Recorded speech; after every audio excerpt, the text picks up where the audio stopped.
বাংলাদেশের বর্তমানে যে অবস্থা, ঢাকা শহরের যে অবস্থা, যদি আমরা বেঁচে থাকতে চাই তাহলে গাছ রোপণ করা ছাড়া কোনো বিকল্প নাই। আজকে পরিবেশ যেভাবে দূষণ হয়েছে, নষ্ট হয়েছে, সেই পরিবেশকে যদি আমরা রক্ষা করতে চাই তাহলে মাননীয় প্রধানমন্ত্রী যে ঘোষণা করেছেন 5 বছরে 25 কোটি গাছ, এটা কিন্তু আপনাদের কাছে অনেকের কাছে অবিশ্বাস্য মনে হতে পারে, কিন্তু এটা বাস্তব, সত্য এবং দেশের জন্য দরকার।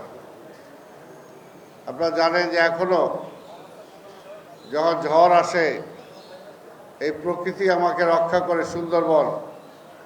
সুন্দরবন প্রথম বুক আগলে দেয় সেই ঝড়ের গতির হাত থেকে বাংলাদেশকে রক্ষা করার জন্য। আজকে দেখতে পাচ্ছেন যে বায়ু পরিবর্তন হচ্ছে, আজকে আমাদের বায়ু দূষণ হচ্ছে, আজকে গরম বেড়ে যাচ্ছে। এগুলোর হাত থেকেও যদি রক্ষা করতে হয় তাহলে গাছ লাগানো ছাড়া কোনো বিকল্প নাই। ঢাকা শহর আজকে কংক্রিটের শহর হয়ে গেছে। এখানে যতটুকু সুযোগ আছে, যতটুকু জায়গা আছে, যদি আমরা গাছ লাগাতে পারি তাহলে সবুজায়ন করতে পারবো। এর মধ্যে দিয়ে মানুষ অক্সিজেন গ্রহণ করতে পারবে, আর গাছগুলো আমি ছেড়ে দেওয়া কার্বন ডাই অক্সাইড আমার গাছগুলো গ্রহণ করতে পারবে। আজকে এটা আমাদের কাছে নিশ্চয়ই ভালো লাগে না যে সারা বিশ্বের মধ্যে প্রথম কাতারে বায়ু দূষণে ঢাকার নাম থাকে। এটা কোনোভাবে আমাদের জন্য সুখকর নয়। সারা বিশ্বে যানজটের শহর হিসাবে ঢাকা শহর প্রথম দিকে থাকে, এটা নিশ্চয়ই আমাদের জন্য সুখকর নয়।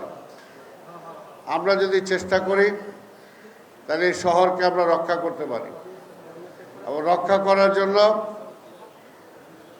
শুধু একা সরকারের দায়িত্ব না, জনগণেরও দায়িত্ব আজকে এই শহরকে রক্ষা করা। তাই আমি অপর্ণা সহ যারা আজকের এই কর্মসূচি নিয়েছেন তাদেরকে ধন্যবাদ জানাই যে তারা প্রতিটা মন্দিরে মন্দিরে গাছ রোপণ করবে। এবং আমরাও ঢাকা সিটি কর্পোরেশনের পক্ষ থেকে আমরাও কর্মসূচি ঘোষণা করেছি। ইতিমধ্যে ঢাকা শহরের বিভিন্ন আইল্যান্ডগুলোতে রোড ডিভাইডারের মাঝখানে আপনারা দেখেছেন আমরা অনেক গাছ লাগিয়েছি।